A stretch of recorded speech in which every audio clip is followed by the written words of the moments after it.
She gave up her career, her inheritance, and her dreams for love. But when she was 6 months pregnant, the man she called her husband kicked her in the stomach and laughed as she bled. What he didn't know was that the woman he tried to break would become the one to break him.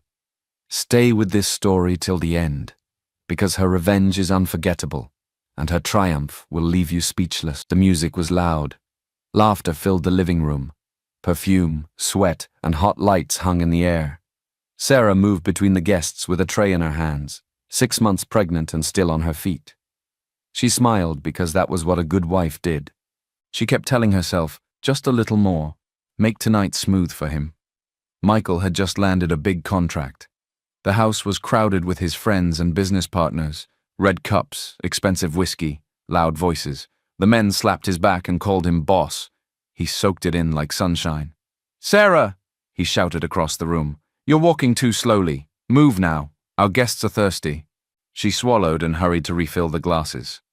Her lower back hurt. Her feet were sore, but she kept moving. She had rushed to the market that afternoon, cleaned the house, cooked small chops, set the table, arranged the drinks. Everything was last minute because Michael sent the message only hours before the party. When she came close to him with fresh cups, Michael looked her up and down in front of his friends, David, Paul, and Henry. "Look at her," he said with a dry laugh. "She should be grateful I married her." They laughed. Sarah's smile faded for a second, then returned. "Michael, please," she said softly. "Don't say that. I put this party together today. I've been working all day, so you'll be happy." He rolled his eyes. "Don't use your pregnancy as an excuse for laziness. Do you think you're the first woman to be pregnant?" David chuckled and took a sip. Paul leaned forward, eager for drama. Henry whistled, shaking his head as if Sarah had told a bad joke. Sarah hugged the tray to her stomach. "I'm not lazy. I just want you to see what I did for you. I'm proud of you, Michael. You won this contract. I want it tonight to be special." Michael tilted his head, a sly smile on his face. "Special?" He faced his friends, spreading his hands. "Can you imagine? She wants praise because she boiled meat and poured drinks." They laughed again. Sarah felt heat rise in her eyes. She blinked it away. "Please," she said quietly. "Not tonight. Don't talk to me like this. Not in front of people." Michael's smile hardened. "And how am I sure that child is even mine?" The room went quiet for half a breath. Then laughter burst out, loud, cruel, full of joy that wasn't clean. David slapped Paul's back. Henry bent over, wheezing, wiping his eyes. Their laughter said everything. Sarah froze. The tray shook in her hands. The words cut like a blade. "How am I sure?" She stared at Michael, searching his face for a sign that he was joking. There was none. "Michael," she whispered, her voice thin. "How can you say that? After everything, after—" "Please don't start," he snapped. "Go and do something useful." The laughter rolled again. Someone said, "Michael, you're a real man." Another voice, "Don't let a woman control you, boss." The tray was suddenly heavy. Sarah steadied it and turned to leave. She wanted the bathroom, the darkness, anywhere she could breathe. The music felt like thunder in her chest. She took a step. Michael slid his foot out just a little. It looked casual, like nothing, like a small stretch. Her shoe caught his shoe. The world tilted. The tray flew, cups spun, red liquid splashed the tiles. Sarah fell hard on her side, a sharp cry tearing from her throat as pain shot through her belly. For a second, the room went silent. She put her palm to her stomach, breathing fast. Tears blurred her sight. "Michael," she gasped. "Please." In a burst of anger, he stepped forward and kicked her in the stomach. White pain exploded through her body. Sarah curled around her belly with both arms, a sound escaping her that didn't sound like a voice.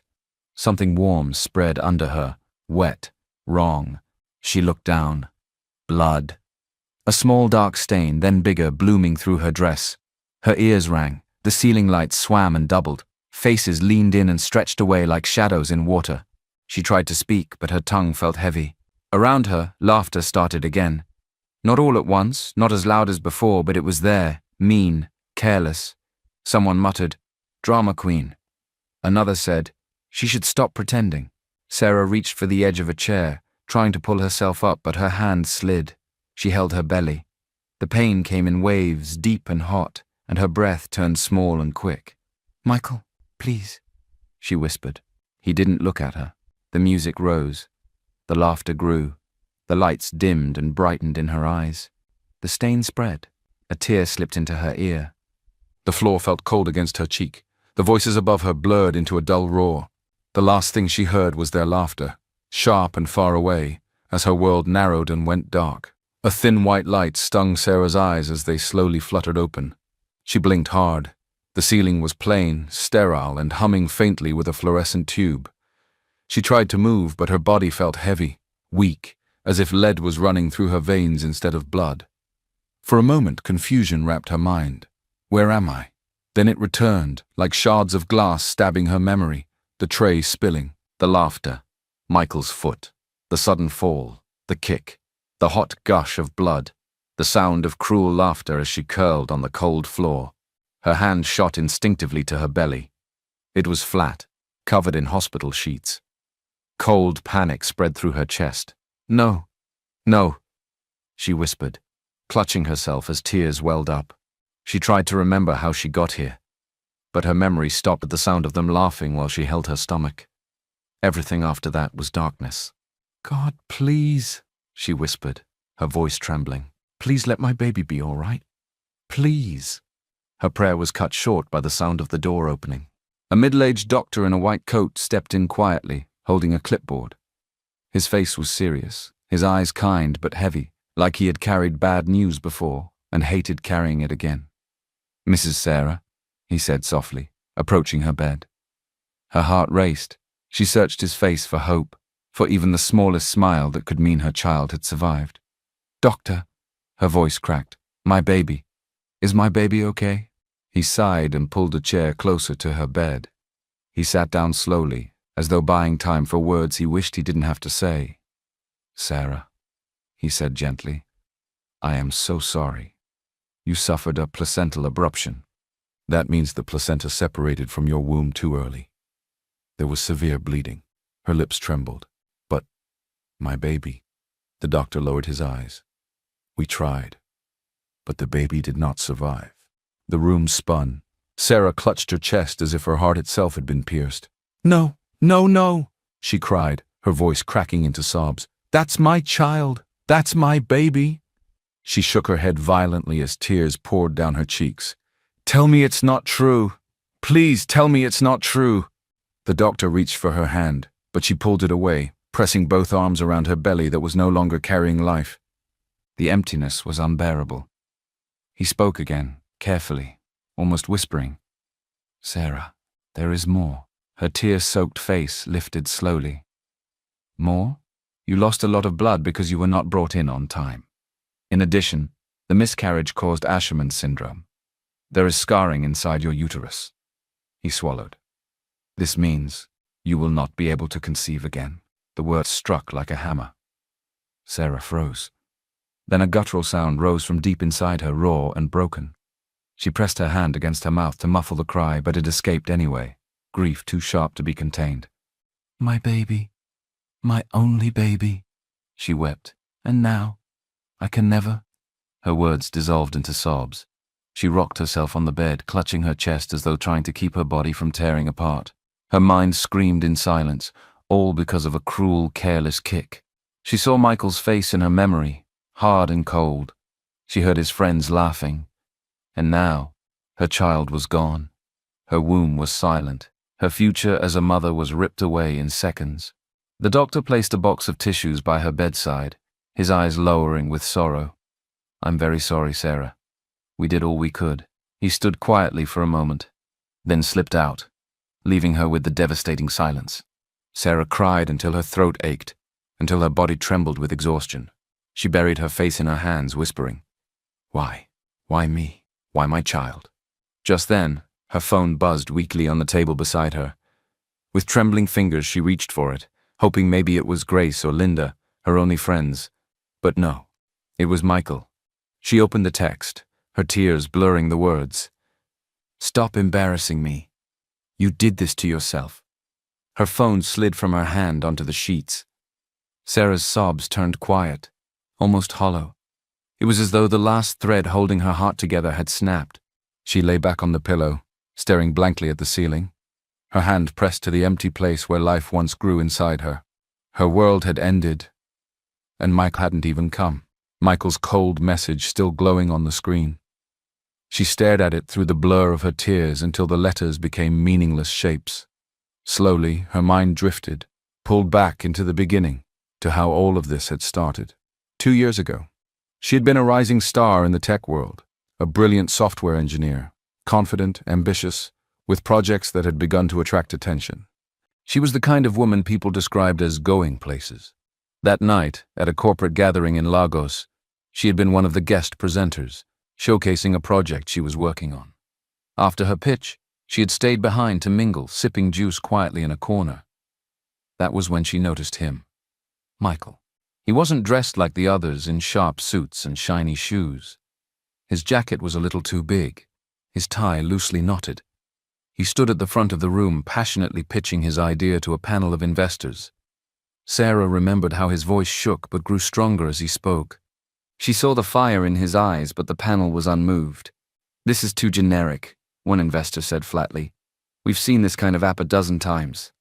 The others dismissed him with polite nods before moving on to another presenter. Michael's face fell, but he forced a smile, pretending it didn't crush him. Something about his determination stirred Sarah's heart. After the event, she walked up to him. "You know," she had said gently, "your idea isn't bad. It just needs more depth." He looked at her, surprised. "You think so?" She nodded. "I can help you. With the right algorithms, better user experience design, and a unique feature, it can stand out." His eyes lit up. That was the first time Sarah saw the hope that would later define him. From that night, they started meeting regularly. Sarah poured hours into improving his project, rewriting code, redesigning the framework, giving it a voice. She saw potential, not just in the app, but in Michael himself. Soon, their late-night work sessions turned into long conversations. He began calling her his angel, his queen, the one who believed in him when nobody else did. When he confessed his love, she hesitated only briefly before accepting. She was touched by his passion, his hunger to succeed. Michael had been struggling, barely surviving, borrowing from friends, living in a cramped apartment with broken furniture. He begged Sarah to support him, to believe in his dream. And she did, wholeheartedly. Not only did she refine his app and make it investor-ready, but she also invested all her savings into his vision. She even sold the small house her late parents had left her, the only inheritance she had as an only child, to raise enough capital for him. They got married soon after. In the beginning, Michael was the perfect husband, loving, attentive, full of gratitude. He called her his miracle. He made her feel like she was the center of his world. But success came, and with it, insecurity. At first, his jealousy seemed flattering. "You're too beautiful," he would say, holding her tightly. "One day, another man will steal you away from me." She had laughed then, finding his possessiveness sweet. But as time passed, it grew darker, heavier. When their company started picking up momentum, Michael insisted on taking the front role. "Let me be the face," he told her. "You know how this country is. Investors respect men more. You just work from the background." She agreed, thinking it was for the good of their future. She stepped back, resigned from her official role, and quietly worked from home, while Michael basked in the limelight. And when he told her to stop working entirely, to be a proper wife, to support him from the shadows, she gave in again, all in the name of peace, all in the name of love. Sarah remembered those late nights before Michael, when she used to dream big. She could still see herself sitting at her desk, eyes bright with ideas, fingers flying across the keyboard, whispering to herself about becoming one of the leading women in tech, a leader, a builder, a name people would know. Those dreams she had abandoned for him. Her eyes filled again, not just with grief, but with something sharper, hotter. She sat up in the hospital bed, clutching her chest. Her unborn child was gone. Her womb was scarred forever. Her career, her independence, her inheritance, everything she had once been, gone. All because of him, Michael. The phone still rested on her lap, his last text glowing like venom. "Stop embarrassing me. You did this to yourself." Sarah's sobs quieted, but her eyes burned with a different fire. The grief was still there, but it had hardened, turning into something else. Determination. Slowly she whispered into the still hospital room, her voice low and shaking but full of promise. You will pay for what you've done to me, Michael. Every single thing you've done. You will pay. Few days later, the hospital walls stayed with Sarah long after she was discharged. The smell of disinfectant, the sharp words of the doctor, the empty ache in her womb. She left that place not healed but hollow.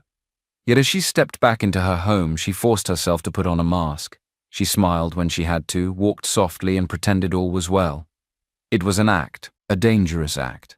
She knew she had to play the part of the obedient wife for now, because if she showed her hand too early, she would lose the chance to destroy Michael completely. Michael never once said he was sorry. Not even a small word of regret. Instead, he made her suffering a joke. Among his friends, David, Paul, and Henry, he boasted loudly. She thought she could use another man's child to trap me, he sneered. I taught her a lesson. She lost it, and I don't even care. Let her thank me for still keeping her here. The men laughed and clapped him on the back. Michael, you're a real man, David said. A generous one, Paul added. Any other man would have thrown her out. Henry grinned, shaking his head. You've done well. You can't let a woman disgrace you. Deep down, they knew Sarah wasn't capable of cheating. They had seen her devotion, her quietness, her sacrifice. But flattery was easier, and Michael loved it, soaking in their false praise like a thirsty man. At home, his cruelty deepened.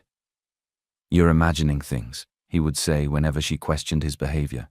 You're useless, he snapped when she tried to help. You'd be nothing without me. Each word was meant to break her spirit further. One evening, Sarah walked past the living room and heard him on the phone with David. His voice was full of mockery, the sound of a man who believed he was untouchable. She's just a stay-at-home wife, Michael laughed. I feed her, I clothe her, I pay for everything. Where can she go? She can't leave me no matter what I do. Sarah froze in the hallway, her hands shaking. Her chest tightened, not just from pain, but from rage. How quickly he had forgotten that she was the one who had been his ladder. She had built his dream with her hands, her code, her money, her inheritance. Now he mocked her, as though she had never been anything but a burden. Tears filled her eyes, but she didn't let them fall. She pressed her lips together, swallowing her pain. In that moment, humiliation burned into her like fire, and from that fire, something else rose. A strength she didn't know she still had. She whispered, You think I'm powerless. You think I'm trapped. But you've already started building your own downfall with every word you say. Her grief was no longer just grief. It was becoming her weapon. The days after her discharge crawled by in heavy silence. Michael barely looked at her, except to sneer or order her around. He moved through the house as if she were invisible, except when he wanted to remind her how lucky she was that he had not thrown her out. Sarah stayed quiet, but inside her heart burned. Every night she lay awake staring at the ceiling, her mind replaying the doctor's words, Michael's laughter, the cruel text. The emptiness in her womb pressed against her chest until she could hardly breathe. Then one quiet afternoon, a soft knock came at the door. When she opened it, two familiar faces stood there, Linda and Grace. Her throat tightened instantly. These women had been her sisters since secondary school. Through laughter, exams, heartbreaks, and growing pains, they had always been by her side. And now here they were, carrying warmth into her cold house. Sarah, Linda whispered, her eyes already wet. She pulled her into a hug, holding her gently as though she might break. Grace followed, setting down her bag and wrapping Sarah in her arms. We heard, she said softly. We know you said you needed time to yourself, but we couldn't stay away. At their touch, Sarah's mask cracked. The tears came fast, pouring out of her like a flood. She hadn't cried like this since the hospital. She clung to them, shaking. They led her to the couch, sitting on either side of her like anchors. Linda, in her calm nurse's tone, stroked her arm. You've been through too much, Sarah. Losing a child is already unbearable. But losing your ability to have children, and then still having to live with the man who caused it. Her voice trembled. It's more than anyone should carry. Sarah wiped her face with trembling fingers. I feel useless, empty. I have no one. My parents are gone. They died in that accident.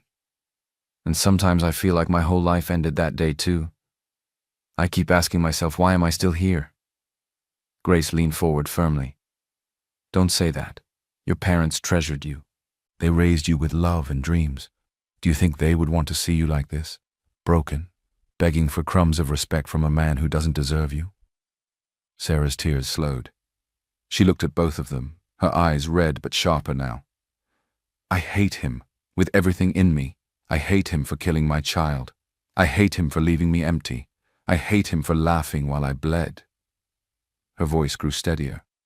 And I'm ready to make him regret it. I want him to feel every bit of pain he gave me. Grace nodded slowly, her lawyer's mind already ticking. Then start now. Don't just fight with emotions. Document everything, every insult, every threat, every time he raises his hand or his voice. Gather evidence, quietly, carefully. We'll build a case brick by brick. Linda took Sarah's hand, squeezing it warmly. And while you do that, take care of yourself, please. Let me help you. Let me check your blood levels, your healing, your heart. Therapy too. You need someone to talk to, Sarah. You can't carry this alone. You lost your baby and your womb in one day. No one should face that in silence. Sarah swallowed hard, their words pressing into her like medicine on an open wound. Their presence, their belief in her, felt like the first fresh air she had breathed in weeks. She looked at them, her lips trembling but her eyes steady. Thank you, she whispered. You're all I have left, and I swear, I will not waste this chance. Michael thinks I'm finished, but he has no idea. I've just begun. Her two friends squeezed her hands tighter. Their support became the rope that kept her from falling into the dark. And in that moment, Sarah knew she was no longer alone. The house was quiet the morning after Linda and Grace's visit, but Sarah's spirit felt different. For the first time in weeks, she didn't feel like she was drifting in an endless storm. Their words had planted something in her, a small, steady flame. Michael had left early for work, leaving his phone carelessly plugged in beside the couch. Sarah walked past it, intending to ignore it, but a faint buzz lit up the screen. Curiosity tugged at her. Slowly, she picked it up. Her hands trembled as she scrolled. Message after message, picture after picture. Michael with other women, smiling selfies, flirty texts saved under Business Contact 1, Accountant B, Client Dinner, women calling him baby, promising to meet later, sending him pictures late at night. Sarah's throat went dry. This man who had called her unfaithful, who had accused her of carrying another man's child, he was the one cheating. He had been the liar all along. Not only was he betraying her, but he was parading his betrayal in plain sight, too arrogant to even hide it properly. Her hands shook as she pulled out her phone and began snapping every message, every picture, storing them carefully in a hidden folder. Evidence. Later that evening, while serving Michael and his friends drinks, she listened from the kitchen as their laughter floated in. She froze when she heard Michael's voice. I use the company's money well, he bragged. Not only do I close deals, I also take care of my women. You should see how they beg when I show them cash. The men roared with laughter. Sarah gripped the counter, her chest tight with rage. Quietly, she slid her phone out of her wrapper pocket and pressed record, capturing every boast, every dirty detail. Her mind whispered, he thinks I'm weak. He has no idea what I'm capable of. Later that night, while Michael snored loudly in the bedroom, Sarah sat on the floor of the guest room, her phone and evidence folder beside her. She needed a moment to breathe, to collect herself. As she reached under the bed for an old blanket, her fingers touched the edge of a dusty box. She pulled it out slowly. Inside was something she had almost forgotten, her engineering diary. The cover was worn, the pages yellowed, but the sight of her handwriting made her heart race. She flipped it open. Lines of code she had once scribbled late at night, sketches of app designs, notes about projects she had dreamed of building, little affirmations she had written to herself. One day, I'll lead a team. One day I'll be more than they expect. Tears stung her eyes, but this time they weren't only from pain. They were from memory, from the reminder that she had once been someone bright, capable, and full of dreams. That night, for the first time since the miscarriage, Sarah opened her laptop. Her fingers hovered above the keyboard, hesitant, trembling. Then they began to move, slowly at first, then faster. Lines of code appeared on the screen. She coded until her eyes grew heavy, and for the first time in weeks, a small smile pulled at her lips. It wasn't just grief anymore. It wasn't just anger. It was the beginning of something new. The nights became Sarah's refuge. When Michael finally stumbled into bed, snoring from too much whiskey and boasting, she would slip quietly into the guest room and open her laptop. The glow of the screen lit her face in the darkness, lines of code dancing across it. Every keystroke reminded her of who she used to be and who she was becoming again. Her double life had begun. By day she played the part Michael expected, the silent, submissive wife. She kept her voice low, her eyes down, her hands busy. She served drinks when his friends came over, smiled faintly at their crude jokes, cleaned the glasses without complaint. To them she was the shadow of a woman, beaten into obedience. But inside, Sarah was alive with calculation. She watched. She listened. She memorized. Michael had grown careless with success. He shouted his business calls on speakerphone, confident she wasn't listening. But she was. Left receipts scattered on the table after drunken nights. Sarah gathered every detail, storing it in a hidden, encrypted file on her computer. At night, she backed up her secret recordings, organizing them like a careful archivist of betrayal, every boast, every lie, every cruel word. Michael thought he had broken her. He saw her silence as proof of defeat. He smirked when she bowed her head, mistaking her stillness for submission. He strutted through the house, secure in his belief that she was trapped. But the truth was different. Sarah's silence was no longer weakness. It was armor, and behind it she was sharpening her mind into a weapon. Sometimes, in the dark, she whispered to herself, her fingers pausing above the keyboard. You don't know, Michael. You don't know that every careless word you drop, I am picking up. You don't know that every time you think I'm invisible, I am watching you. One day, you will see what silence can do. Her grief was no longer drowning her. It was feeding her. Her nights of quiet coding and secret note-taking soon grew into something sharper. Plotting. She had enough evidence on Michael to begin building his downfall, but she knew it couldn't end with just him. His cruelty had been fed and cheered on by the men who called themselves his friends. As she sat on the edge of her bed one night, the memories played in her mind like broken glass cutting into her skin.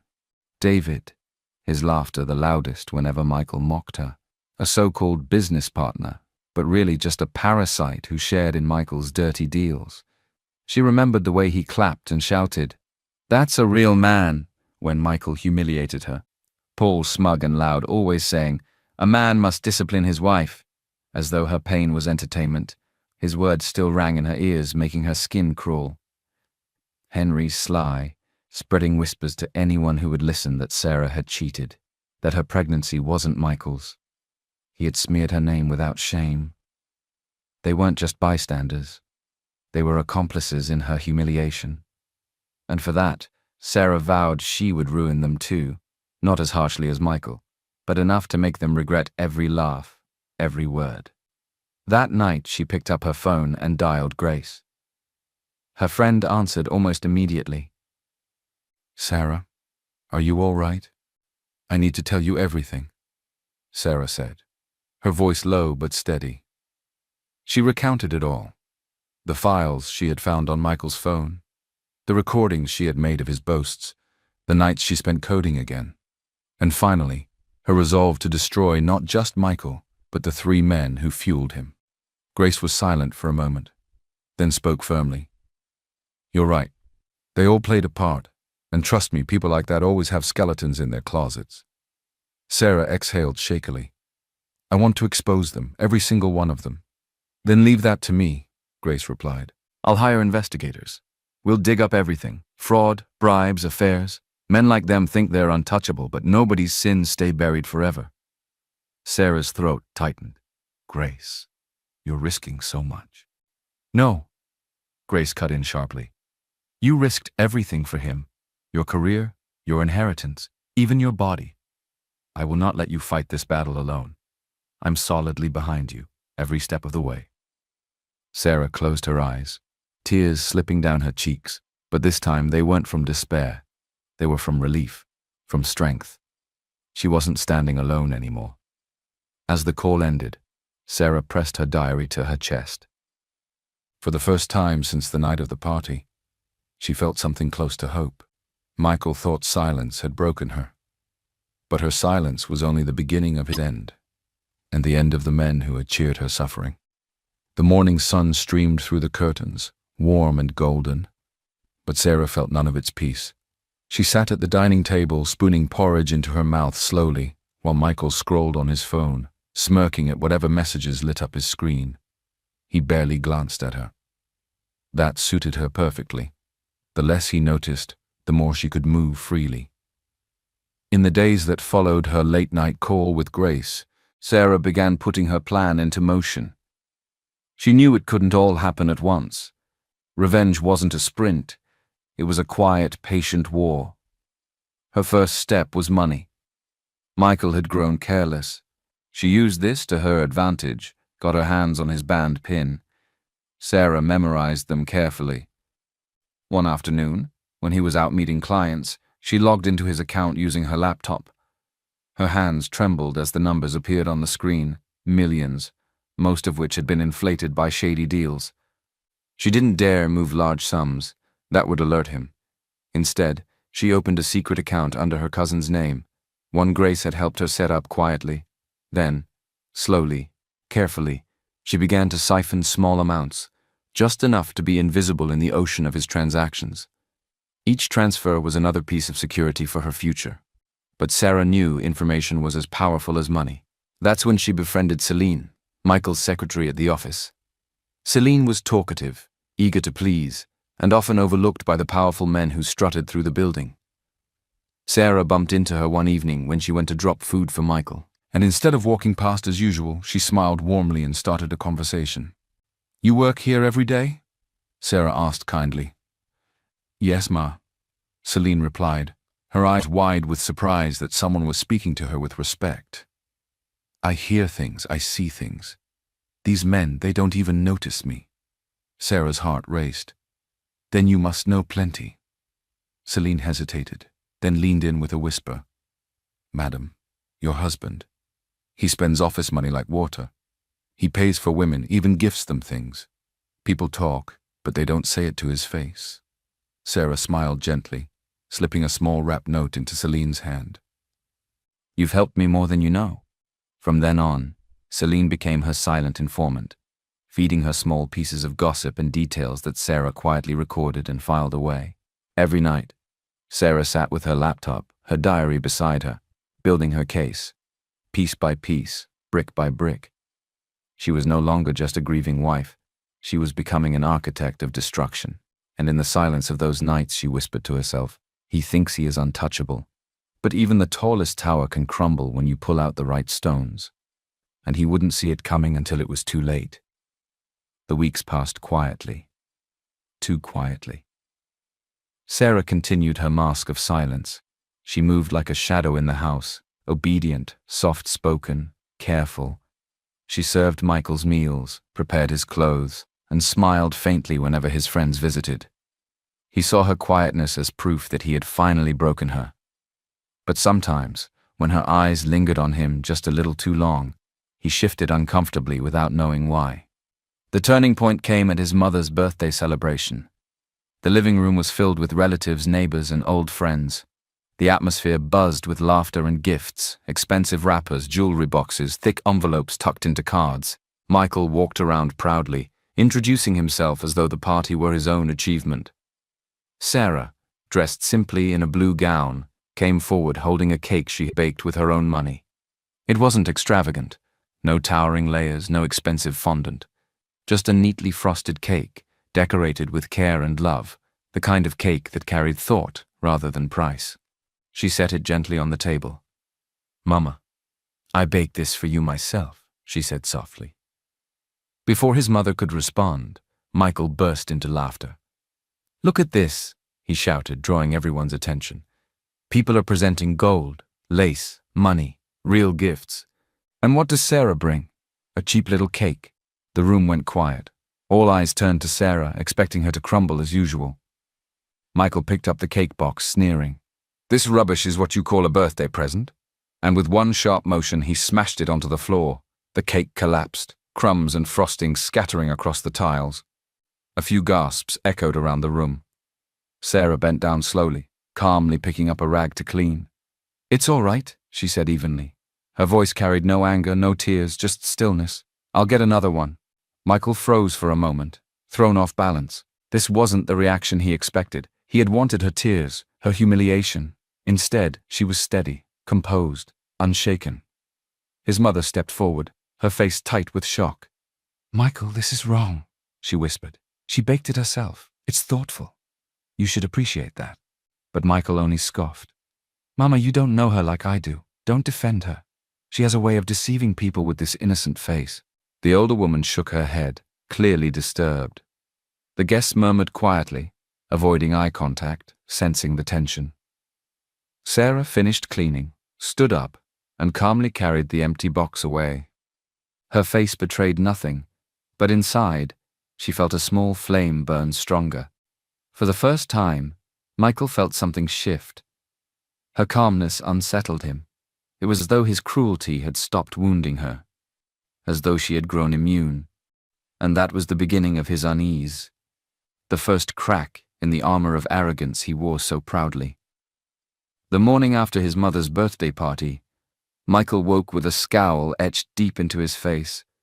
He had gone to bed fuming at Sarah's composure, still unsettled by the way she hadn't cried, hadn't even raised her voice. He had wanted her shame.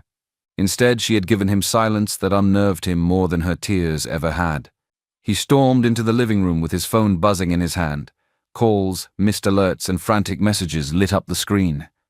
"What nonsense is this?" he muttered, pacing the floor. By mid-morning, the news hit him. One of his biggest contracts had collapsed overnight.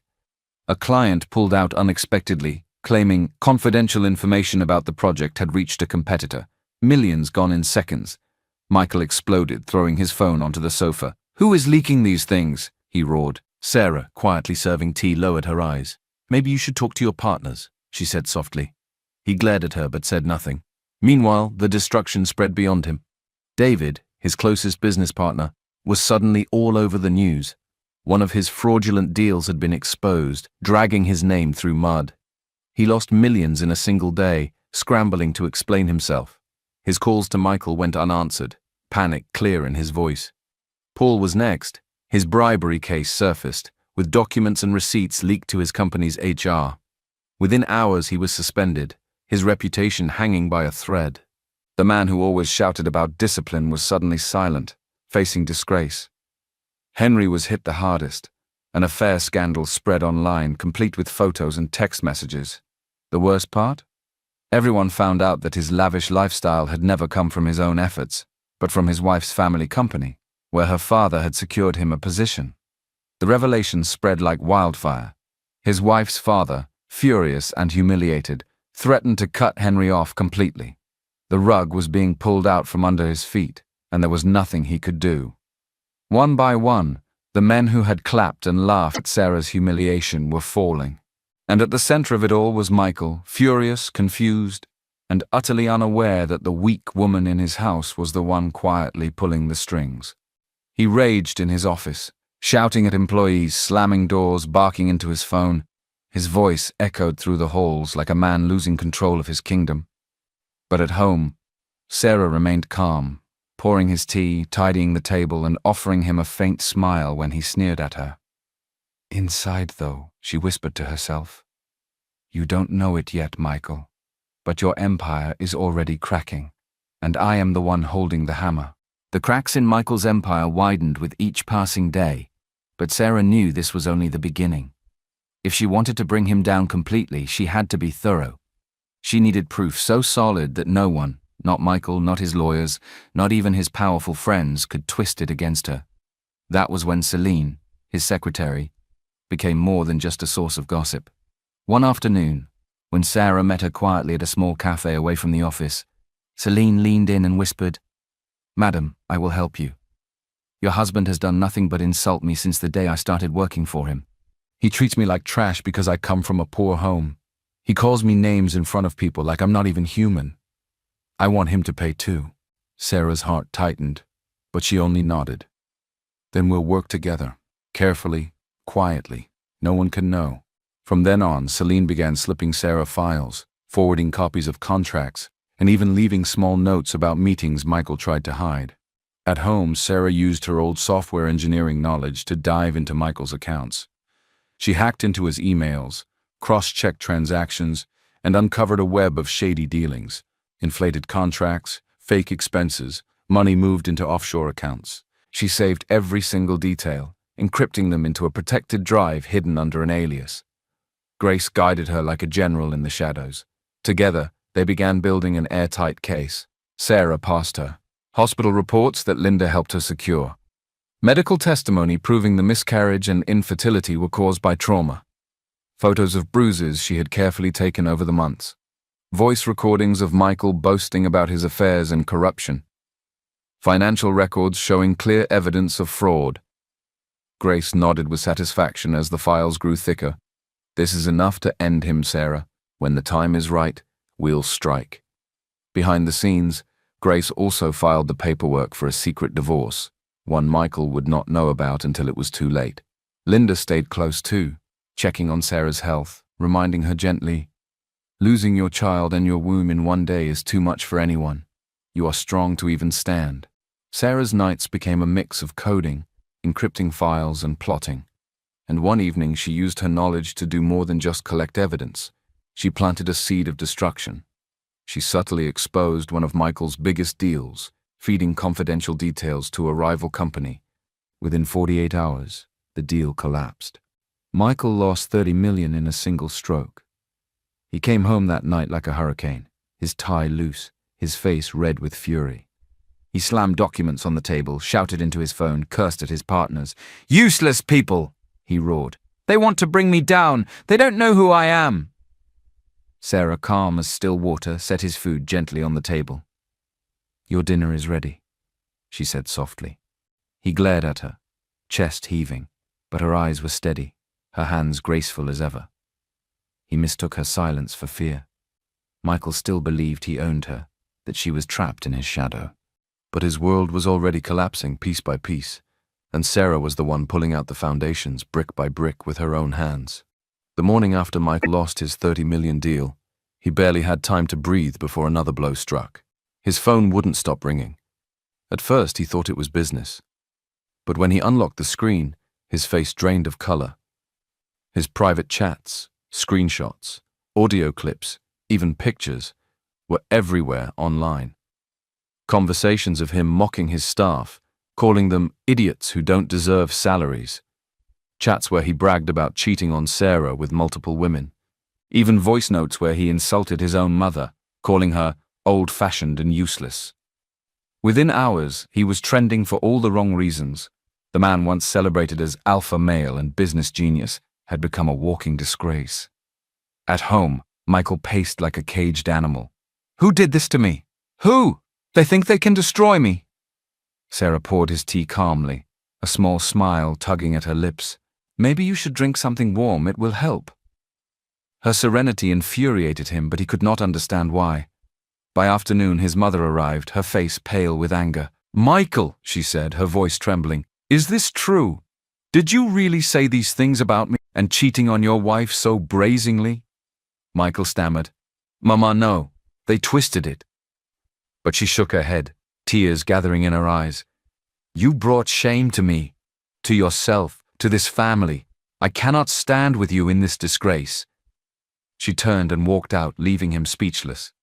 His friends? They had their own scandals to survive. David, Paul, and Henry, each one drowning in personal ruin, stopped answering his calls. Michael, for the first time, was alone. Sarah's silence became heavier than words. She moved gracefully through the house, smiling faintly as though she knew something he didn't. And in truth, she did. She was simply waiting for the final stage of his collapse. It came sooner than Michael expected. A summons arrived. Court papers. Divorce. Michael nearly ripped the envelope in two. Divorce? His eyes blazed. How dare she? On the appointed day, he stormed into the courtroom, determined to crush Sarah with his presence. But when he saw her standing there, composed, elegant, her head held high, he felt something he hadn't felt before. A flicker of fear. How dare she, he thought bitterly. After all I've done for her, how dare she try to leave me? The proceedings began. The judge, a stern woman with sharp eyes, called the court to order. Grace sat confidently at Sarah's side, files neatly stacked, while Linda waited quietly in the gallery, her face full of support. Sarah rose to speak. Her voice shook at first, but quickly grew steady. She presented everything. Medical reports of the miscarriage and infertility, photos of bruises, recordings of insults and threats, evidence of financial fraud and infidelity. The courtroom fell silent as the judge flipped through each document. Sarah's pain became undeniable, her endurance moving even the most hardened officials present. Finally, the judge looked at Michael. This court cannot ignore the suffering of this woman. You caused irreparable harm. You mocked her, betrayed her, and destroyed the future she carried inside her. For that, you will face the consequences. The gavel struck once, twice. Michael was stripped of assets. Sarah was granted full divorce rights. Control of most of Michael's properties was handed over to her. Michael's mouth fell open. He tried to protest, but the judge silenced him with a look. After court, he rushed to catch Sarah outside. He grabbed her arm roughly, his voice low and venomous. You think you've won? You think you can shame me like this and walk away? You will not get away with this, Sarah. I swear. She pulled her arm free, her eyes calm, her voice cutting like steel. I forgave you, she said softly, but forgiveness is not a return. Her words landed harder than any slap. Michael stood there trembling with fury, his pride bleeding. For the first time he realized the truth. Sarah wasn't afraid of him anymore. And that terrified him more than anything else. When they returned from court that day, Sarah did not have to lift a finger. Grace and Linda were waiting for her with quiet determination. Sit, Linda told her firmly. You've carried enough burdens. Let us handle this. Michael had stormed off in rage after the hearing, vowing revenge, but by the time he returned home that evening, the locks had already been changed. His key no longer fit. His shouts echoed outside the gate, but no one answered. Inside, Grace and Linda were packing his belongings into labeled boxes. Shirts, suits, shoes, all the symbols of the wealth Sarah had once helped him build. These will be couriered to him, Grace said sharply, sealing a box with tape. The house is under your name now. He is no longer allowed here. Sarah blinked, still trying to take it all in. But will he not? Grace cut her off gently. Don't worry. With the evidence of what he did, the kick, the miscarriage, the infertility, it wasn't hard to obtain a restraining order. He can't come near you, not legally. If he tries, he will be arrested. Linda came to sit beside Sarah, holding her hand. He deserves this, Sarah. Only a heartless animal would kick a pregnant woman in the stomach. You gave him everything and he destroyed you. Now you're taking back your life. Tears slipped down Sarah's cheeks, but this time they weren't from pain. They were from relief. For the first time in months, maybe years, she could breathe. A few weeks later, Sarah was no longer the woman Michael thought he had caged. With Grace's legal mind and Linda's constant encouragement, she launched her tech startup, a cybersecurity and consultancy company. The first day she walked into her rented office space, dressed in a simple black suit with her laptop bag slung over her shoulder, her heart swelled. Her name, Sarah Technologies, was on the glass door. Her name, not Michael's. Clients began trickling in, curious at first, then impressed. They admired her discipline, her sharp mind, the way she explained complex digital threats in simple language. Her reputation grew quickly. Word spread that she was reliable, skilled, and trustworthy. Within months, Sarah was signing contracts, her bank account filling with money she had earned with her own hands. For the first time, she wasn't hidden in anyone's shadow, and she didn't stop there. Remembering how her own dreams had once been crushed, she began mentoring young women in STEM, inviting them to workshops, offering internships, teaching them the very skills she had once been forced to abandon. Each time she stood before them, speaking with confidence, she saw her younger self in their eyes, the girl who once coded late into the night with fire in her heart. And she smiled, knowing she was not just rebuilding her own life, but lighting the path for others. Michael, meanwhile, began his rapid fall from grace. His name was mud in the business world. His partners abandoned him. Investors stopped taking his calls. The man who once strutted with arrogance now stumbled, scrambling to hold on to scraps. But Sarah didn't chase his downfall anymore. She didn't need to. She had reclaimed her identity. And this time, she wasn't giving it up for anyone. While Sarah was rebuilding her life brick by brick, rising from the ashes with Grace and Linda by her side, Michael was suffering in ways he had never imagined possible. The man who once strutted through parties with his chest out and his voice loud found that nobody wanted to stand next to him anymore. The same women who once flattered him for his wealth and threw themselves at his feet now avoided him in public. They deleted his number. They blocked him on social media. To be seen close to him was shame. Then came the blacklist. After months of ongoing investigations, Michael's name was placed on an industry-wide fraud list. No reputable company would touch him. Former partners publicly distanced themselves, claiming ignorance of his corrupt practices. Invitations stopped coming. Meetings dried up. His phone, once buzzing with endless calls, fell into long stretches of silence. One by one, he lost the pieces of his empire. His remaining assets were seized. His cars were repossessed. His investments collapsed. Even his 3 loyal flatterers, David, Paul, and Henry, couldn't stand with him anymore. David drowned in debt, his fraudulent dealings exposed. Paul, stripped of his job after his bribery case, now spent his days in shame, avoiding the very men he once called brothers. Henry was disgraced completely.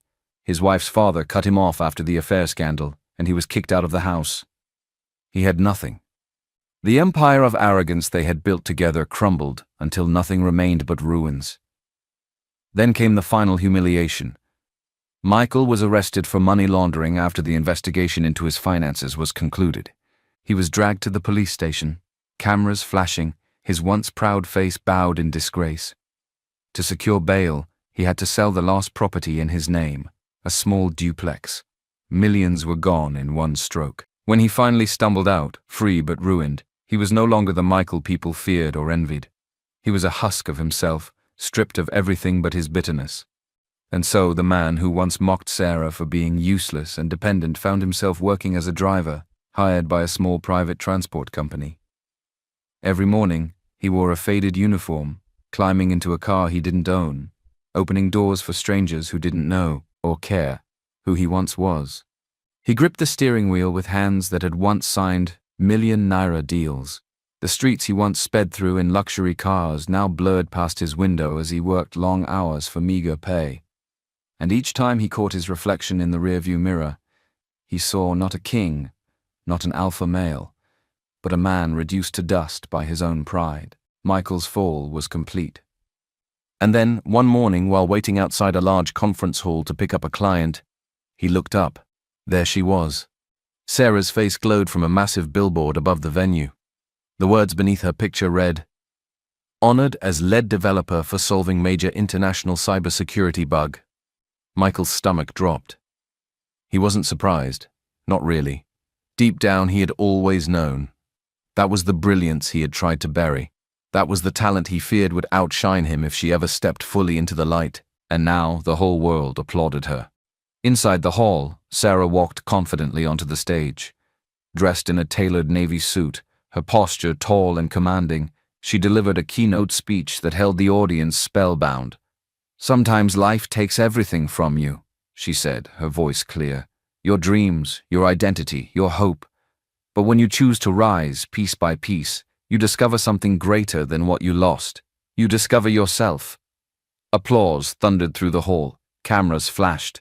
For the first time in years, Sarah's name belonged fully to her, respected, celebrated, free. When the event ended, Sarah stepped outside, her assistant carrying her bag. Michael couldn't stop himself. He left his car and walked toward her, desperation written all over his face. "Sarah," he called, his voice rough, broken. She turned slowly. Their eyes met. The man who had mocked her, now a ghost of himself. The woman he tried to destroy, now shining brighter than ever. "Please," he said, stepping closer. "I need another chance. I've lost everything. You're all I have left." Her gaze was cold, her voice steady. "You said my pregnancy wasn't yours." Now nothing of mine belongs to you. Michael flinched, then forced a bitter laugh. Don't act like you're someone without me.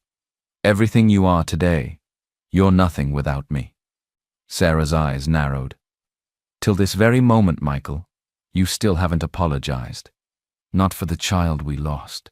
Not for the kick that ended my motherhood before it even began. Do you even know my womb was damaged? Do you know the doctors told me I would never conceive again because of what you did? His mouth opened, but no words came out. I had intended to forgive you one day, she continued, her voice trembling with both pain and strength. But seeing you here, still unrepentant, still blind with pride, it shows me you've learned nothing. Michael's jaw tightened. Sarah, stop pretending like you were perfect. You think you were a saint. You disrespected me. Disrespected you? Sarah cut in, her voice sharp now. For 2 years of marriage, I endured cruelty no woman deserves. You called me useless in front of your friends. You dragged me by the hair to make them laugh. You told people my child wasn't yours, while you were with other women. You smashed my cake at your mother's birthday and mocked me like dirt. And you think I should stand here and feel pity for you? His chest rose and fell, anger and shame battling in his eyes. Sarah, you're still my wife, he muttered, stubborn as ever. Her laugh was bitter. No, Michael, I was your ladder, and once you climbed high, you kicked me down. But ladders can be pulled away too. The silence between them was thick, broken only by the sound of car engines in the lot. Sarah turned away, her assistant opening the car door. She didn't look back. Michael stood frozen, fists clenched, his faded uniform heavy on his shoulders. And for the first time, he fully understood. He had destroyed himself, and Sarah was the proof. As Sarah's car pulled away from the conference center, her chest tightened. She had hoped, somewhere deep inside, that Michael might have shown even a flicker of remorse, but he hadn't. Even stripped of wealth, status, and dignity, his pride still ruled him. He had not apologized, not once. That night, she sat by her desk and called Grace. It's time, Sarah said quietly. I've been holding something back, evidence. I thought maybe, if he ever showed regret, I could spare him this. But he hasn't changed. He never will. Grace listened, then said firmly, Bring it all. Let's finish this properly. Sarah opened her encrypted drive, her fingers steady as she retrieved the final cache of files. It contained everything. Detailed evidence of fraud, theft, and money laundering, linked directly to Michael's accounts. Internal company documents Celine had provided. Backdoor code access. Sarah herself had built into his systems, exposing secret transfers and falsified contracts. And the most devastating piece, medical reports, photographs, and sworn testimony from Linda, proving that Michael's violent assault had caused the miscarriage and permanent infertility. In legal terms, it was clear. Domestic abuse leading to grievous bodily harm, aggravated assault, and attempted murder. Grace reviewed the files carefully. Her lawyer's eyes hardened as she closed the folder. Sarah, this is more than enough. With this, he won't just be disgraced, he'll be convicted. And no matter how much money he finds, he will not be able to bail himself out. The case moved quickly. Authorities stormed Michael's small rundown apartment one gray morning. Neighbors watched as he was dragged out in handcuffs, shouting and protesting, his once proud voice now hoarse with desperation. The trial was swift. Evidence after evidence was laid bare. Michael tried to bluster, to charm, even to accuse Sarah of setting him up. But the court was unmoved. The verdict was final, 15 years in prison.